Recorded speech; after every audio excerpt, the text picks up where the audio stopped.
मित्रों, स्वागत है आपका मेरे YouTube चैनल शुभम गुरुजी क्लासेज में। मैं पुनः हाजिर हूँ एक नए वीडियो के साथ आज सिंथेसिस के अगले टॉपिक में, जिसका नाम है आज आप देखेंगे कि एडवर्ब और एडवर्ब फ्रेज। इसको आज हम पढ़ेंगे मित्रों।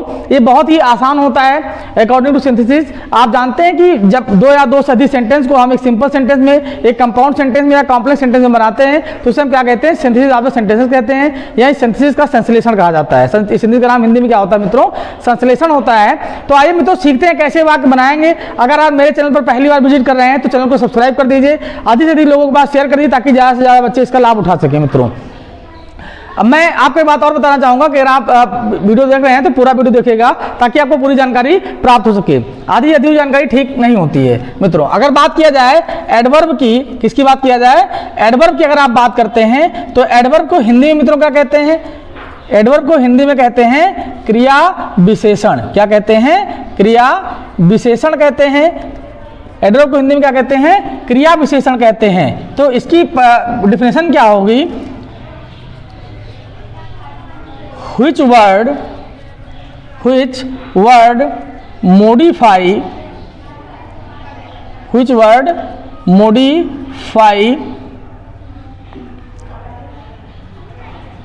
every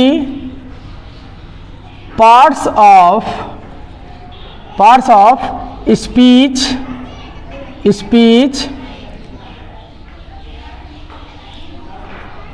except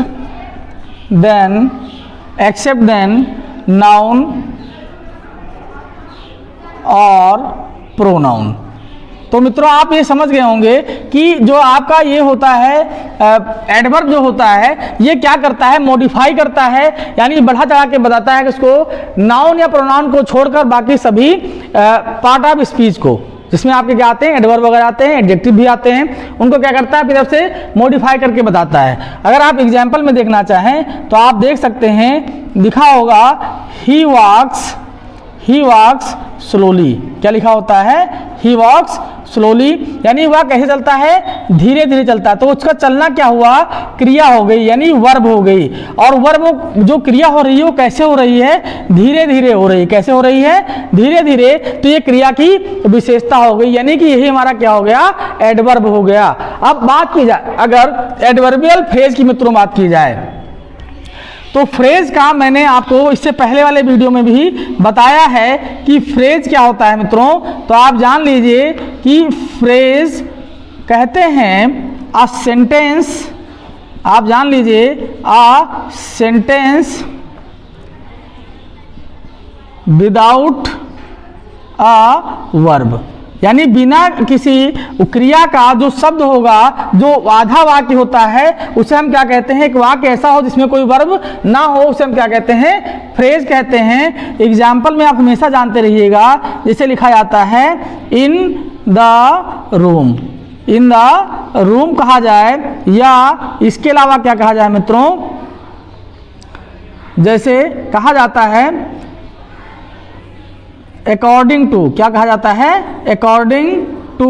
ये आपका प्रीपोजिशन भी होता है। और क्या होता है? आप एक और चीज और जान लीजिए, इसमें मैं बताया दे रहा हूं कि कोई भी फ्रेज बिना प्रीपोजिशन के पूरा होता ही नहीं है। मतलब उन वर्डों के पहले कोई ना कोई प्रीपोजिशन आया रहा होगा, चाहे ऑफ आए, चाहे इन आए, चाहे एनीथिंग आ जाए, लेकिन कुछ आएगा, कोई ना कोई प्रीपोजिशन आएगा उन शब्दों से पहले, तभी वो क्या कहलाएगा? आपका फ्रेज कहलाएगा मित्रों। तो मैं समझता हूं कि आपको ये समझ में आ गया होगा कि कैसे आपका जो है एडवर्ब क्या है और फ्रेज क्या है। अब आइए मित्रों कुछ चीजें और जान लेते हैं इसके विषय में, फिर आपको एग्जाम्पल के माध्यम से बताऊंगा कि कैसे आपको वाक्य बनाने हैं सिंथेसिस के। एक चीज और जान लीजिए, हम केवल एडवर्ब की बात हुई और फ्रेज की बात हुई। अब आप जानिए कि यहाँ आपका जो, जब आप सिंथेसिस में जाएंगे वाक्य बनाने के लिए तो यहाँ पर आपको एडवर्ब नहीं मिलेगा मित्रों। क्या मिलेगा? क्या मिलेगा भाई? नहीं जानते हैं? आप जानिए एडजेक्टिव मिलेगा आपको। एडजेक्टिव मिलेगा तो एडजेक्टिव को हमको एडवर्ब बनाना है। कैसे बनाएंगे आप एडजेक्टिव को एडवर्ब? आप जान लीजिए कि सेंटेंस जो आपको मिलेगा उसमें आपको एडवर्ब फ्रेज तो मिल सकता है, लेकिन एडजेक्टिव मिलेगा जब तब क्या करेंगे, तो एडजेक्टिव को बनाने के लिए हम क्या करते हैं, एडजेक्टिव और प्लस क्या होता है, यल वाई, यानी एडजेक्टिव जो आपका आएगा उसी में क्या करेंगे, हम यल वाई जोड़ देंगे तो हमारा क्या बन जाएगा, एडवर्ब आसानी से बन जाएगा मित्रों। और जानिए एक बात, ठीक है, कि जो एल वाई का यूज करेंगे हम, याद रखिएगा एडवर्ब एल वाई का यूज प्राय वाक्य के अंत में करना चाहिए। ये चीज हमेशा याद रखिएगा कि हम कभी भी एडवर्ब का यूज कर रहे हो जिसमें एलवाई लगा हो, यानी एडजेक्टिव को बदल कर हम एलवाई बनाते हैं, तो वहां हमको वाक्य के अंत में किसका यूज करना चाहिए, एडवर्ब। जैसे सर्टेनली होता है या बहुत सारे होते हैं एडवर्ब जिसमें लगाया जाता है। आप लिखते हैं टाइमली, क्या लिखते हैं, टाइमली लिखते हैं, या आप लिखते हैं सर्टेनली, क्या लिखते हैं, सर्टेनली लिखते हैं। तो सब ये सब ऐसे वर्ड जो हैं इनको कहाँ लगाना चाहिए, हमको वाक्य के अंत में लगाना चाहिए, ताकि आपका जो एडवर्ब का जो सेक्शन है वो ठीक ठाक चलता रहे, इसमें कोई ग्रामेटिकल त्रुटि ना हो। तो आइए मित्रों कुछ एग्जांपल से देखते हैं कैसे बनेंगे बात। तो देखिए मित्रों, जैसा कि मैंने यहाँ पर एग्जांपल पहले से लिख लिए हैं ताकि आपके लिए थोड़ा आसान हो जाए, मतलब आपका वीडियो ज़्यादा बड़ा ना हो और आपका समय भी बच जाए। तो आइए मित्रों, पहले आपने रूल्स पढ़े हैं, अब देखते हैं एग्जाम्पल के माध्यम से। लिखा हुआ पहला एग्जाम्पल आपका है, the rose is sweetest flower. Rose क्या है, सबसे मधुर फूल है, सबसे मधुर फूल बताया गया, स्वीटेस्ट लिखा गया है। दिस इज सर्टेन, ये क्या है, निश्चित है। सर्टेन मतलब क्या होता है, निश्चित होना। यानी इस सेंटेंस को अगर आप देखेंगे तो सेकंड सेंटेंस में हमारा कहीं भी फ्रेज का यूज नहीं किया गया, किसका यूज किया गया है, एडजेक्टिव का यूज किया गया है मित्रों, सर्टेन का यूज किया गया है। तो हम क्या करेंगे, इसमें एल वाई लगाएंगे और वाक्य के अंत में रखेंगे। हम लिखेंगे द रोज, क्या लिखेंगे मित्रों, the rose is sweetest, the rose is sweetest flower, the rose is sweetest flower, comma लगाएंगे और फिर क्या लिखेंगे, यहाँ पर कामा ना लगाइए, ऐसे लिख दीजिए, सर्टेनली, क्या लिख देंगे, the rose is sweetest flower certainly. कितनी आसानी से बन गया मित्रों ये वाला वाक्य। आपने क्या देखा, केवल अपना एडजेक्टिव देखा, उसमें एल वाई लगाया और आपका एडवर्ब, जो आपका एडवर्ब का था सेंटेंस में, वो एकदम कंप्लीट हो गया। दूसरा सेंटेंस अगर आप देखेंगे example, the tree was cut down, जो पेड़ थे वो काटे गए। द कटिंग वाज रैपिड, और जो काटने की गति थी कि वो क्या थी, तेज थी। अब तेज होना यानी कि इसकी बात हो रही है, एडजेक्टिव की बात हो रही है, विशेषता बताई जा रही है कि जो काटा जा रहा है वो कैसे काटा जा रहा है, तेज काटा जा रहा है मित्रों। तो अगर तेज काटा जा रहा है तो ही हमारा क्या हुआ, एडजेक्टिव हुआ, और इसी को हमको क्या बनाना है, एडवर्ब बनाना है। हम लिखेंगे the tree was cut down, क्या लिखेंगे, the tree was cut down, कैसे काटा जा रहा है भाई, रैपिडली, कैसे काटा जाता है, रैपिडली, ठीक है, तो रैपिडली काटा जाता है। तो इस तरह से आपका जो सेंटेंस था ये आसानी से बन गया मित्रों।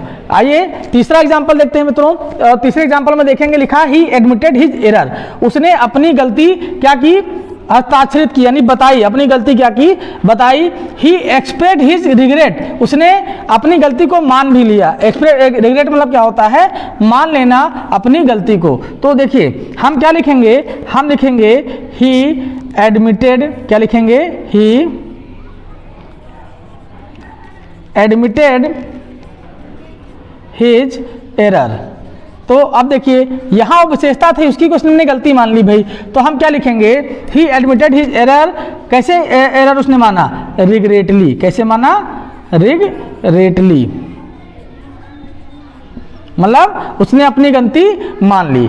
फिर देखते हैं हम, ये जो सेंटेंस लिखा हुआ है इसमें 3 सेंटेंस है, 1, 2 और 3। पहले सेंटेंस में कहा गया है आई मस्ट हेल्प माई फ्रेंड, मैं अवश्य अपने मित्र की मदद करूंगा या सहायता करूंगा। It must be done at once, एक बार में ही ये सहायता होगी, वो कह रहा है कि ये सहायता एक बार में ही होगी, तो यानी एट वंस क्या है आपका एडवर्बियल फ्रेज है। फिर बताया गया है इट मस्ट बी डन, ये किया जाएगा एट ऑल कॉस्ट, किसी भी कीमत पर, यानी किसी भी कीमत पर उसकी मदद करेगा मित्रों। तो यहाँ दो क्या हो गए हैं आपके एडवर्ब आए हैं, यानी कि इनको एडवर्बियल फ्रेज कहा जाता है, तो एडवर्बियल फ्रेज आए हैं। अब हम क्या करेंगे, इसके लिए नियम होता है मित्रों कि सबसे अंतिम जो आपका एडवर्बियल फ्रेज होगा वो सबसे पहले रखेंगे, ठीक है।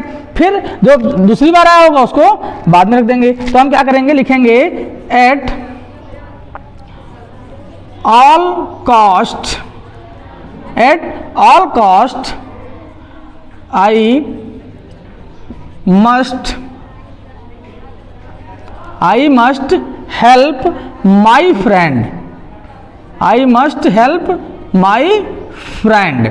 फिर क्या करेंगे मित्रों, फिर आप देखो माई फ्रेंड तक हो गया, अब अगला हम क्या करेंगे, अपना एडवर्बियल फ्रेज लिख लेंगे एट वंस, एट वंस। तो क्या हो गया, at all cost I must help my friend at once, यानी कि किसी भी कीमत पर एक बार में ही मैं अपने मित्र की मदद करूंगा। ये सेंटेंस आपका एकदम से कंप्लीट हो गया मित्रों। कुछ और एग्जाम्पल देखते हैं और समझते हैं। लिखा हुआ है इस एग्जाम्पल में कि इंदिरा गांधी स्पोक, इंदिरा गांधी क्या हुई, बोली। स्पोक मतलब क्या होता है, बोलना, यानी ये वर्ब है आपका she spoke for a few minute, वो कितनी देर बोली, कुछ मिनट के लिए बोली। यही क्या है आपका एडजेक्टिव फ्रेज है, क्या है एडजेक्टिव फ्रेज। इसी चीज को हमको आगे जोड़ देना है। हम क्या लिखेंगे, इंदिरा गांधी, सीधा लिखेंगे इंदिरा गांधी स्पोक, इंदिरा गांधी बोली, कितना बोली, फॉर अ फ्यू मिनट। यही आपका क्या हो जाएगा, for few minute, for few minutes. यही क्या हो जाएगा आपका एडवर्बियल फ्रेज। इसी को हम जोड़ देंगे, सेंटेंस हमारा कंप्लीट हो जाएगा आराम से, बिना किसी दिक्कत परेशानी के।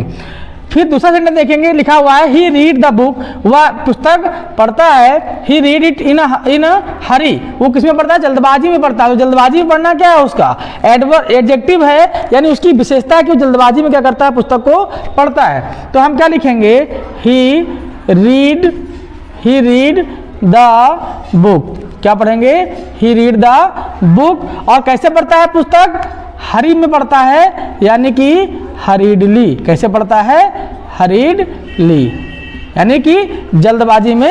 तीसरा एग्जांपल देखते हैं मित्रों। तो यहां लिखा हुआ द रेन अराइव्ड, अरे रेन की स्पेलिंग भाई गलत है, द रेन अराइव्ड, मिस्टेक हो जाती है। The rain arrived it was punctual, यानी कि बरसात पहुंची और बरसात हुई, कहने का मतलब इट वाज पंक्चुअल, और नियमित समय से हुई। पंक्चुअल का भी तभी क्या आता है जब चीजें नियमित हों। तो हम क्या लिखेंगे, द रेन अराइव्ड, क्या लिखेंगे, द रेन अराइव्ड। और उसके बाद देखेंगे पंक्चुअल, यानी हमारा यही एडजेक्टिव वर्ड है, तो इसी को हम क्या करेंगे, एलवाई लगा के फिर सेंटेंस कंप्लीट कर देंगे। तो हम क्या लिखेंगे, पंक्चुअली, कैसे लिखेंगे, पंक्चुअली। और क्या हो जाएगा आपका, फुल स्टॉप लग जाएगा, सेंटेंस हमारा क्या हो जाएगा मित्रों, कंप्लीट हो जाएगा। चौथा एग्जांपल देखते हैं मित्रों। तो सेंटेंस आपको देख के लग रहा होगा बहुत बड़ा सेंटेंस है, क्योंकि समझते हैं बहुत ही आसान लगे। जितना बड़ा सेंटेंस होगा उतने आसानी से आप उसको समझ जाएंगे। लिखा आई मेट माई फ्रेंड, मैं अपने मित्र से मिला, इन द ट्रेन, कहाँ पर, ट्रेन में मिला। द मीटिंग वॉज अनएक्सपेक्टेड, और जो हमारी मुलाकात थी वो योजनाबद्ध नहीं थी, अनएक्सपेक्टेड थी, यानी हम किस्मत से मिल गए भाई। लिखा है he met after a long time, तो आफ्टर अ लॉन्ग टाइम जो लिखा हुआ है यहाँ पर, ये आपका क्या हो जाएगा, एडजेक्टिव फ्रेज हो जाएगा। जो अनएक्सपेक्टेड लिखा हुआ है ये आपका एडवर्ब हो जाएगा। क्या हो जाएगा, वैसे आपको ये वर्ब दिखाई दे रहा होगा, लेकिन ये एडवर्ब का काम कर रहा है, सॉरी एडजेक्टिव का काम कर रहा है मित्रों, तो इसको एडजेक्टिव में रखेंगे। और आप देखेंगे यहाँ पर देखो हमारा क्या आ गया, एडवर्बियल फ्रेज आ गया, यहाँ पर एडजेक्टिव मान रहे हैं हम। तो फिर हम सेंटेंस कैसे बनाएंगे, हमने आपको पहले बताया है कि जो हमारा एडजेक्टिव फ्रेज होगा उसको हम पहले लिखेंगे, सबसे बाद में आया होगा, सबसे बाद में आया तो हम सबसे पहले लिखेंगे। हम क्या लिखेंगे, आफ्टर अ लॉन्ग टाइम, क्या लिखेंगे, after a long time I met my friend, पूरा सेंटेंस लिखेंगे, I met my friend, I met my friend in the train, क्या लिखेंगे, इन द ट्रेन, ठीक है। उसके बाद क्या लिखेंगे, आप देखो ये हमारा जो एडजेक्टिव वर्ड है इसमें एलवाई लगा देंगे, हमारा सेंटेंस कंप्लीट हो जाएगा। हम क्या लिखेंगे, एक्सपेक्टली, नो अनएक्सपेक्टेडली, ठीक है, अनएक्सपेक्टेडली, इसमें एल वाई लगा दिया हमने, सेंटेंस हमारा क्या हो गया, आराम से कंप्लीट होगा, बड़ी आसानी से बन भी गया मित्रों। तो आशा करता हूं कि आपको वीडियो अवश्य पसंद आया होगा, एग्जाम्पल भी समझ में आए होंगे। अगर मित्रों आपको वीडियो पसंद आ रहे हैं तो लगातार हमारे चैनल को आप सब्सक्राइब करवाते रहिए, लोगों के पास अधिक से शेयर करिए, ताकि ज़्यादा से ज़्यादा बच्चे इसका लाभ उठा सकें। मित्रों मिलते हैं सेंटेंस के नेक्स्ट वीडियो में, अगले भाग में, तब तक के लिए जय हिंद, जय भारत।